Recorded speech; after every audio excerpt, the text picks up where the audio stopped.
Good afternoon. Welcome to the regular meeting of the Climate Infrastructure Committee for March 6, 2025. I'm Katie Cashman, chair of this committee. Before we begin, I want to offer a friendly reminder that these meetings are broadcast live to enable greater public participation. This includes real-time captioning as a method to increase the accessibility of our proceedings. Therefore, all speakers need to be mindful of the rate of their speech so that the captioners can fully transcribe all of their comments for the broadcast. Thank you so much. At this time, I'll ask the clerk to call the roll and verify a quorum. Councilmember Vita. Present. Osman. Present. Chavez. Present. Chowdhury is absent. Vice Chair Koski is absent. Chair Cashman. Present. There are 4 members present. Let the record reflect we have a quorum, and Vice Chair Koski and Councilmember Chowdhury both had planned absences. Before we move on to the published agenda, I'm proposing one addition to the consent agenda. This is adopting the findings of fact and recommendation of denial of a credit application for a stormwater charge submitted by Lakewood Cemetery Association. Is there any discussion about including this item on the consent agenda? Seeing none, I'll move to add this item to the consent agenda. All those in favor say aye. Aye. Those opposed say nay. That motion carries. The agenda is amended. So, starting out with the consent agenda, items 3 through 7, and additionally the walk-on item we just discussed. Item 3 is authorizing a cooperative agreement with the Met Council for cost participation in the Highway 55 Bus Rapid Transit Study. Item 4 is authorizing the submission of a grant application to the Minnesota Department of Natural Resources for the Local Trails Connections Program. Item 5 is authorizing the submittal of a grant application to the State Department of Commerce for a geothermal planning grant. Item 6 is approving a legislative directive requesting information and data about the ongoing process of the Nicollet Mall pedestrianization. Item 7 is setting a public hearing for March 20th to consider ordinances related to water service and terminology revisions. Additionally, item 8, the walk-on, is adopting the findings of fact and recommendation to deny the credit application for a stormwater charge submitted by Lakewood Cemetery Association. Any discussion on items 3 through 8 that you'd like to pull for further discussion or have any questions about? Seeing none, I'll move approval of the items 3 through 8. All those in favor say aye. Aye. Those opposed say nay. Ayes have it. Those items are approved. Next up, we'll take our 2 public hearings today. So the first public hearing, item number 1, is project approval and assessment of the Pennhurst Residential Street Resurfacing Project. Here to kick off this hearing is Ryan Gottsleben from Public Works. Welcome. Good afternoon, committee chair and members of the Climate and Infrastructure Committee. My name is Ryan Gottsleben, and I'm an engineer with Public Works, here to present to you on the Pennhurst Resurfacing Project and recommend passage of resolution ordering the work to proceed and adopting special assessments in the amount of $749,363.11 for the Pennhurst Resurfacing Project, and passage of resolution requesting the Board of Estimate and Taxation authorize the city's issuance and sale of assessment bonds in the amount of $749,363.11 for the project. Pennhurst Residential are local streets bounded by 58th Street West to 62nd Street West and Penn Avenue South to Sunrise Drive and James Avenue South. The area was reconstructed in 1990 and has a PCI of 45. Public Works hosted a community meeting on Wednesday, February 26, 2025 at 6 p.m. There were 485 invitations mailed. 1 attendee came to this meeting. On November 21st, 2024, the City Council designated the improvements proposed to the 2025 street resurfacing program. The purpose of the asphalt pavement resurfacing program is to extend the life of some city streets which are not scheduled for any preventative maintenance, renovation, or reconstruction in the foreseeable future. This resurfacing program is addressing city streets that are at a point in their life cycle where a new surface will extend the street's life, improve ride quality and neighborhood livability, and help slow the overall deterioration of our city street system. The proposed street resurfacing special assessments were determined by applying the 2025 uniform assessment rates to the land area of benefited parcels located within the street influence zone along the improved streets. Information has been provided to the affected property owners in the notices mailed to them as to how persons may prepay the special assessments in full without interest if they choose. City Council has passed resolutions whereby deferment of special assessments may be obtained by showing hardship for any homestead property owner owned by a person 65 years or older, retired by virtue of permanent and total disability, or military personnel ordered into active military service. This completes my presentation, and I'm available to respond to any questions the committee might have. Thank you. Thank you very much. Just wanted to clarify deferment by showing hardship. What defines hardship? I'd have to get back, Chair Cashman, members of the committee, I'd have to get back to you on the definition of what we classify as hardship. Okay, maybe we can discuss that with the, with this assessment that we're talking about today as well as the next one. I think it would have the same definition, but that would be really helpful. Is there anyone who would like to speak on this public hearing? I'll now proceed to open the public hearing, and we don't have anyone signed up. Is there anyone from the audience who would like to speak? Just reminding you that by speaking here today, you do reserve your right to appeal. Okay, seeing none, I will close the public hearing and ask committee members if they have any questions for Public Works. I do have one question. It's about the PCI, the Pavement Condition Index. You said it's 45. What threshold do we usually look for before we proceed to a resurfacing? How does 45 kind of land on the scale? Chair Cashman, members of the committee, PCI of 45 is in the range with where we'd look for a resurfacing project. I'd say anything below 60 would be a resurfacing candidate.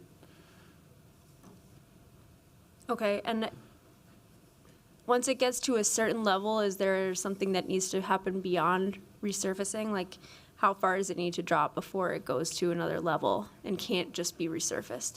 Yeah, Chair Cashman, members of the committee, I'd have to get back on the exact number where we draw that threshold. Usually there's kind of a sliding scale for that. Okay, Clerk Kendall, I'd like to note that question for administrative follow-up, and we can talk about maybe the hardship in the next presentation too, and if that's not answered, then I'll ask for follow-up on that question too. Seeing no one who wishes to speak on this item, I will move approval. All those in favor say aye. Aye. Those opposed say nay. Any abstentions? The motion carries. Thank you. Our next public hearing, item number 2, is about ordering the work to proceed and adopting special assessments for the Franklin Avenue construction. And here to kick off the public hearing is Allison Bell from Public Works. Welcome. Good afternoon, Chair and members of the committee. My name is Allison Bell. I'm a senior project engineer with the Transportation Engineering and Design Division of Public Works. Today, I'm here presenting for the public hearing for the Franklin Avenue Reconstruction Project, City Project number 23680. The proposed county-led project consists of reconstructing 1.2 miles of Franklin Avenue between Lindell Avenue South and Chicago Avenue South. Elements to be included as part of the project are full removal of the existing roadway, new pedestrian ramps, sidewalks, bike facility, new pavement, new curb and gutter, green infrastructure, street lighting, and utility improvements. The project will also include new signage and new pavement markings. The total anticipated project cost is $26,715,000, and the anticipated city cost participation is $6,740,240. The total street reconstruction assessment is $1,252,652. This is based on the 2025 uniform assessment rates and the influence area method. Those rates are as follows: $2.98 per square foot for non-residential properties and $1 per square foot for residential properties. These assessments are payable over a 20-year period. The rest of the funding for the project is net debt bonds. The city and county staff have conducted numerous outreach activities throughout the planning and design of the project. A virtual pre-assessment meeting to provide an overview of the project, discuss planned improvements, and answer any questions related to the assessment method and process was held on February 24th. Today, Public Works is asking City Council to pass resolutions ordering the work to proceed, adopting the special assessments, authorizing the sale of assessment bonds, and authorizing abandonment and removal of areaways in conflict with the project. I will now invite Jeff Handelin up to provide some more background information about our assessment process.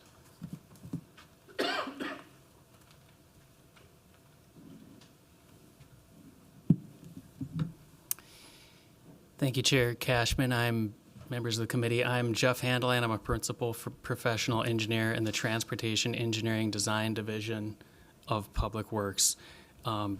You might have noticed from Allison's presentation that the non-residential rate for reconstruction projects is higher than the residential rate for reconstruction projects. That's because non-residential properties tend to generate more and heavier use on the pavements. You also may have noticed that the reconstruction rate is higher than the resurfacing rate from the previous presentation. That's because full reconstruction projects such as Franklin Avenue are going to last longer. They're estimated to last about 40 years, whereas resurfacing extends the life, as in the Pennhurst project, resurfacing extends the life of the pavement. So resurfacing is expected to extend the life about 10 years. Reconstruction's estimated to last 40 years. Therefore, the resurfacing rate is about 1/4 of the rate of the reconstruction.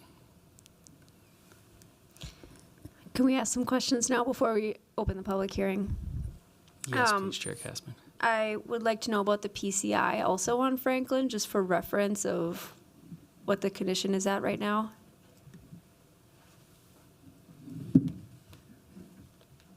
Chair Cashman, we can get back to you on that. It's a county-led project, so they would Right. have more information on that. Yep. Okay, thanks. And then my second question is what we classify as non-residential. Would that be a duplex, or is it over 4 units that it becomes non-resident, or that it becomes commercial, or what's the threshold there from going from $1 per square foot to 2.9? Thank you, Chair Cashman. So, yes, the rates are $2.98 per square foot of influence area for non-residential property. A non-residential property would be anything that's just kind of like it sounds, not residential. So any kind of residential, regardless of how many units, would still be the residential rate. However, if there is a non-residential use of the property, that will follow either the non-residential rate or a mixed rate between non-residential and residential. Okay. So did I say that correctly? Every property that's residential, that's purely residential, will get constructed at the residential rate.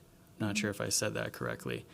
So regardless of the number of units. Yes, that's what I understood as well. Okay. I'm just wondering about some comments from some residents on the Ward 7 side of here that were from 510, 514, and 516 West Franklin, and part of their property is a parking lot. How would that be assessed?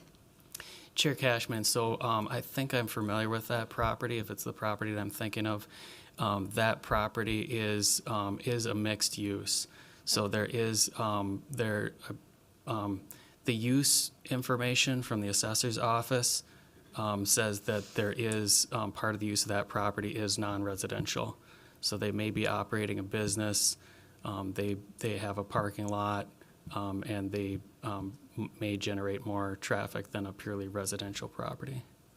Okay, thank you. I see and I'll recognize Councilmember Osman. Thank you so much for the presentation. I've been following on Franklin construction and updates. Really great. People are excited, and I like the the build out and what it will look like. But my question is the assessment and what the residents or the business community take on. I am really looking at, this is a major road that used by the entire state, not just our city. And some of the comments that we have received so far is the Ground Medical Support Services is a nonprofit organization that service low-income residents, and they are nonprofit trying to serve the residents as much as they can, but their assessment, levy assessment, it's I believe over $20,000 of that, and of their financial strain and everything that's going on in that. With that being a nonprofit, it's they're hoping to get a waiver or to get some kind of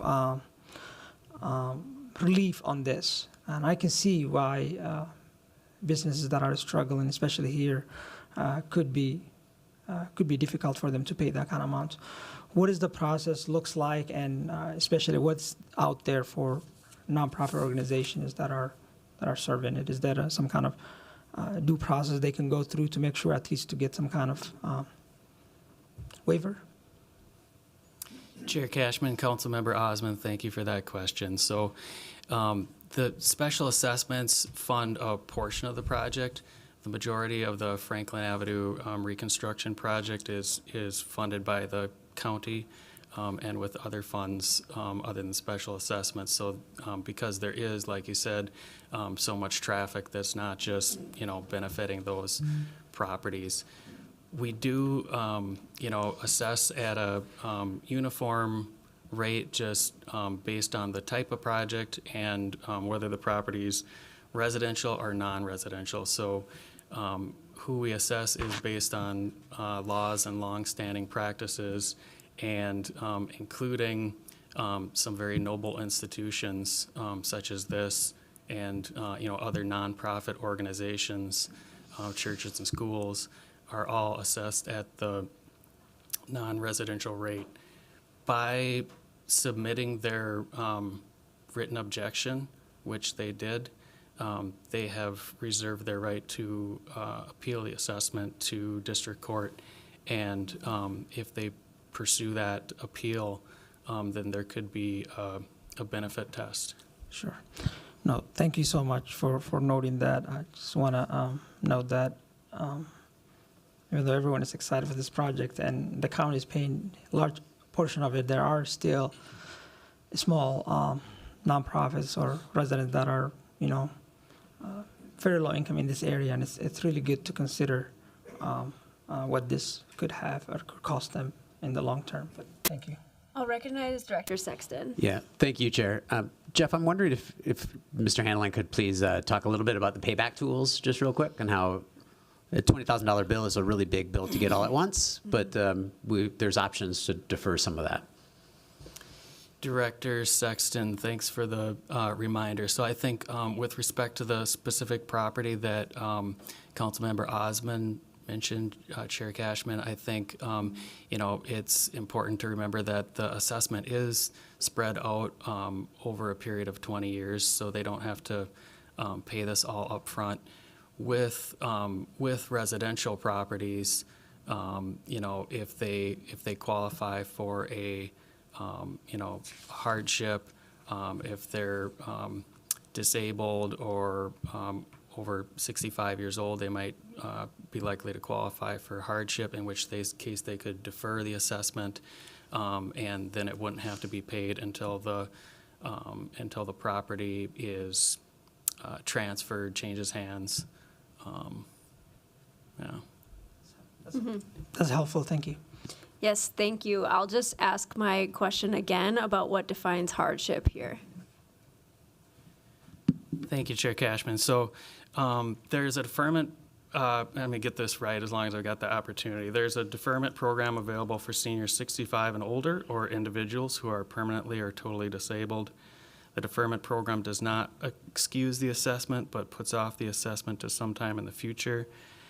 And interest does accrue as long as the assessments are deferred. As far as who specifically qualifies for deferment, that basically just comes down to like a document, a legal document that the applicant signs. Okay, but they do have to be over 65 years of age or have a disability or veteran status to be considered. Thank you, Chair Cashman. Yes, that's correct. So they have to sign a document that, that attests to that. Okay, thank you. Those are all the questions we have right now, so I'll proceed to open the public hearing and remind our speakers today that by speaking, you do reserve your right to appeal to the district court. And after the public hearing, staff will also be available to meet with you outside the chambers to answer additional questions. So our first speaker is Aaron and Stephanie from the Electric Fetus. And you'll have 2 minutes to speak, and if you'd both like to speak, you could take 4 minutes. Okay, thank you. Good afternoon, Chair and Committee. My name is Aaron Myring. This is my wife, Stephanie Myring, and we're here today representing our property and business, the Electric Fetus, located at the corner of 4th Avenue South and Franklin Avenue. Today at the meeting, we'd like to address 2 concerns we have with the Franklin Avenue project, mainly the redesign and the assessment. Number 1 is the assessment. We've lived through the 35W reconstruction that involved and included a complete reconstruction of the Franklin Avenue Bridge, at which that time wasn't that long ago, and where this piece of property was in question has all been reconstructed. It's brand new. The sidewalks are brand new. The street's been reconstructed from ground up. We've sent pictures to the committee to prove this, and so we believe and feel that we shouldn't have to pay for something that has recently been done, is in perfect working condition, from the street signals to the street to the sewer system to the sidewalks.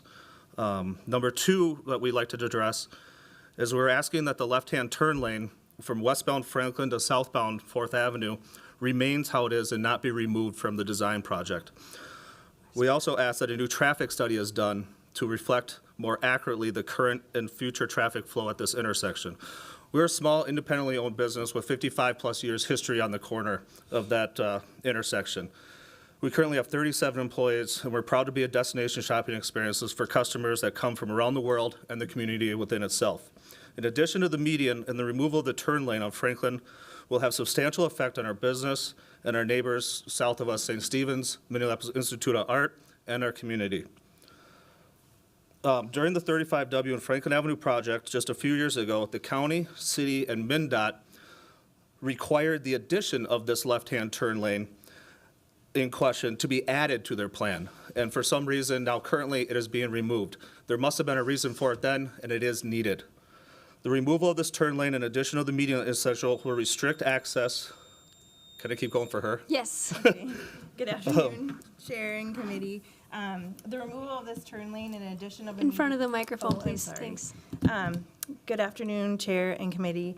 The removal of this turn lane in addition of a median at this intersection will restrict access to our store, funnel traffic to a small constricted street, discourage people from coming to our place of business and neighborhood, and make it difficult and less timely for emergency vehicles to service us. This will also encourage traffic to use our parking lot as a cut-through back to 4th because we are located on a corner.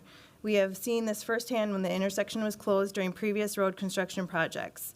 The county's decision to remove the turn lane and add a median is based on a flawed traffic study that was done on a Tuesday in May of 2022. During that period, the city and community was coming out of the global pandemic as well as the after effects caused by the civil unrest in our city. We all know Minneapolis is in a different position now than in 2022. We have done our own informal traffic study with the use of the security cameras, and in our review, it shows more traffic than Hennepin County studies in May of 2022.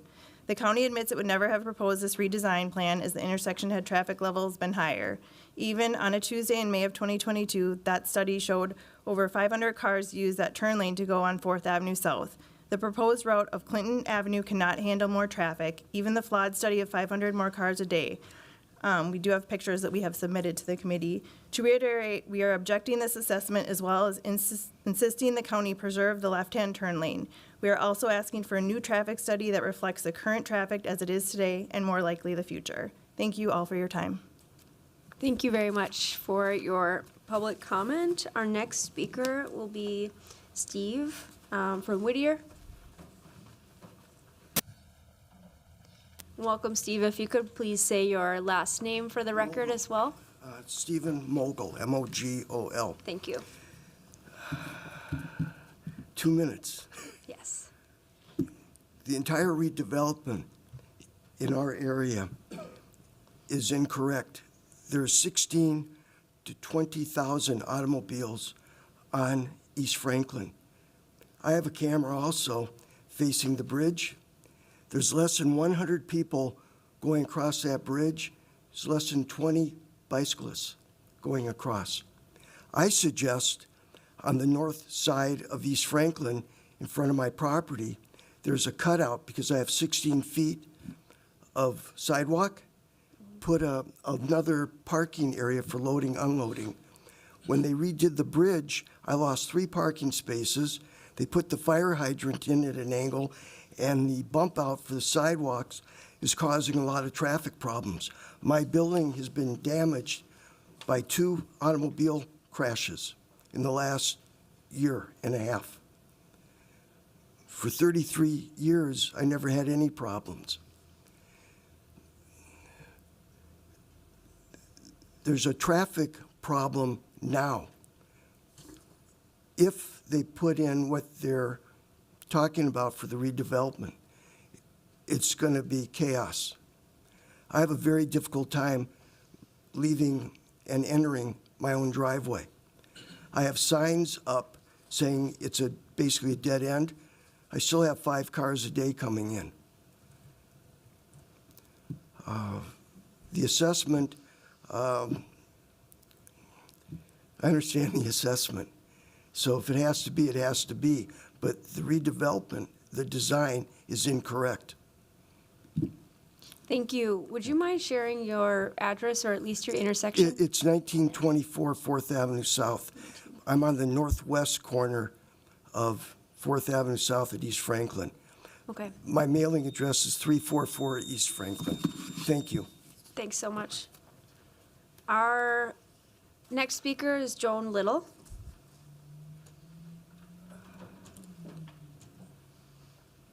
Welcome. Thank you, Chair Cashman and council members. My name is Joan Little, and I'm really here representing my family. My father bought our property at 2001 Stevens in 1969, and we've maintained the property, and within the last 15 years bought the empty lot adjacent to our property at 2007. We maintain that lot as a green space for use for our tenants, my son and 3 others in the fourplex, and as a green space for the community. I object to the assessment. I believe that we are already losing part of our Franklin Avenue side of our yard. They're taking away, from the public sidewalk, about 3 feet into what we thought was our yard. We learned, of course, from surveyors that it wasn't. When they're doing that, they're going to be removing our fence for our backyard. They'll be removing off-street parking for our tenants, and they'll be removing part of our space. There's a retaining wall they're going to be destroying, and they say that they'll be putting something in place of that retaining wall. We need to pay to replace the fence, but we'll lose the wall and the off-street parking altogether. It's a modest fourplex managed by my son. All of the tenants have limited incomes, and it would be a hardship to increase the rent to pay for the assessment. Our empty lot next to our fourplex doesn't even touch Franklin, so we don't understand why there's an assessment on that. The properties are not joined. We've thought about joining them, but they're not even joined, so I'm not sure why. And it's just a beautiful empty lot that provides green space. So I am here to just say that I think it's a hardship for us, and I object to the assessment. Thank you. Thank you very much. This is the end of my list, but is there anybody else who came here to speak today that would like to speak during the public hearing? Okay, seeing none, I'll close the public hearing And if we could welcome back up Allison just to answer some questions about some of what was brought up by the residents who came here to speak today. And if there are any questions that we didn't answer, remember that staff will be available to meet with you as well. I did want to ask about this left turn lane. It was my understanding that the eastbound left turn lane was going to be removed, but the westbound left turn lane was going to remain. Can you help me understand why that decision was made by the county and what we can do to try to push back on that decision? Yeah, Chair Cashman, I'm actually going to invite Peter Bennett, who is the planner for this project, up to speak to that.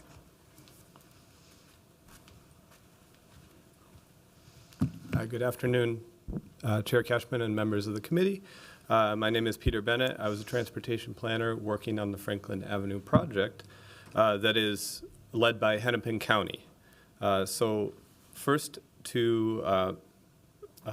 just to note that the actions that were taken by this committee and by City Council as a whole on March 28th of 2024 were to approve the concept layout of the Franklin Avenue project and to authorize negotiating with private property owners for right-of-way. That was the action and the action taken by City Council to approve a concept layout of the street, and the features we're talking about today were shown in that layout. That layout was developed through an engagement process that the county ran for several years and is also backed up with transportation planning and engineering judgment. So to get more into that process that developed the layout, along with some of those answers about the engineering, I will actually introduce the Hennepin County project manager, Nathan Ellingson, to speak more. Welcome. Good afternoon, Chair and members of the committee. My name is Nathan Ellingson. I'm an engineer with Hennepin County's Transportation Project Delivery Department. I'm also the project manager for the Franklin Avenue Reconstruction Project. This particular area, can I ask you to repeat the question, Chair? Yes, the question is why the westbound left turn lane is being proposed to be removed, which is what the Electric Fetus, very long-standing business here, is saying will be, a hardship and not good for their employees and for their customers as well. Certainly. So I'd just like to mention, staff from both the county and the city have met with the Electric Fetus representatives on multiple occasions to discuss the project, their concerns, the specific details related to the improvements made being proposed at Franklin and 4th Avenue. We've expressed how the project design for the corridor immediately in this area around 35W prioritizes the use of space for the particular and unique traffic needs of this area. This is the area of the highest amount of traffic within the Franklin corridor. But at the same time, ensuring that the safety, the accessibility, and the comfort of all roadway users is carried through. And we're talking about pedestrians. We're including bicyclists and those using transit as well. So we've heard the concerns. We acknowledge that not all elements of the project are going to be agreeable to everyone. We do believe that the project design, again, which was approved here at Council in 2024, is reflective of the project goals that we've established through multiple years of public engagement and stakeholder engagement. This is the best design that's in the best interest of all roadway users. Okay, thanks. So it's sort of a space issue. There's just not enough space to accommodate every single lane that we would like to have, and this was something that you're proposing to remove in order to make space for other things? Yes, Chair, members of the committee, space is one component of it. There's also a safety aspect of it and a traffic operations aspect of that. So I wouldn't say space is the only component that says this, the design that we have is appropriate for the space that we have, the operations that we're looking for, and the goals that we're trying to achieve with all modes of travel in the corridor. Can you also explain, why with the 35W construction project and the redo of so much of the infrastructure, whether it will be torn up and redone again, even though it's so recent? Yes, Chair, members of the committee, we are largely leaving the bridge itself untouched. There is some restriping that's done on the bridge, and we're also adding curbing for protection for the bicyclist going across the road. We are building up to the bridge on both sides of Franklin, the roadway itself. And we need to do that to accommodate the new, configuration of lanes, the boulevards, the bicycle facilities in the area as well. So with that includes drainage, all aspects of a full reconstruct. And back certainly to the 35W project, there's limited scope and that is done with a project like that where it's a bridge replacement only. So we're meeting into that. Thanks. 2 more questions related to the other speakers who are here today. Steve was inquiring about a loading or unloading zone and the addition of that element. Is that something that's possible to be added in later on? This is going to take, that would be something that I expect would be like later in the construction that could be added in, but can you speak to how you're thinking about loading and unloading zones? Chair and members of the committee, Franklin Avenue will not have parking or loading or unloading areas in the street with the proposed improvements. That, again, got down to space and the priorities that we established through our engagement process. Parking in itself was not something that rose to the top of those priorities. So it's a space issue at this point. Yes. Thanks. Chair Cashman and members of the committee, for that specific property, the street on the side is 4th Avenue South, and the on-street parking along 4th Avenue South is managed by the city. And after this Franklin Avenue project, it could be considered the curb use of 4th Avenue South could be considered to be signed differently, but that would be a standalone project and not part of this project. Okay, thank you. And then finally, why an assessment on 2007 Stevens if it's not on Franklin Avenue?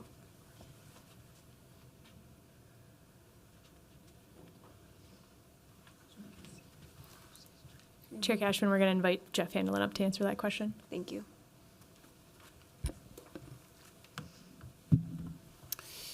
Chair Cashman, thanks for that question. So our assessment methodology uses a uniform rate multiplied by an influence area, and the influence area, we draw bisecting angles at the intersection and assess based on the square footage within the influence area of that street. So there is some properties that are typically not too far from the corner that do have a portion of that property is in the influence area for the street around the corner. Okay, thanks. Those are all the questions that I have. Does anyone else want to recognize Councilmember Yes, Osmond? I have a question. You mentioned the council voted on the layout, concept layout and all that. Are there still options for the public to add any comment or any suggestions of the layout itself, or is that a done deal?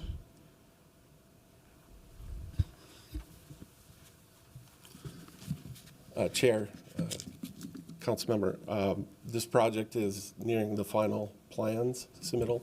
This project is intended to start construction later this summer, into the fall.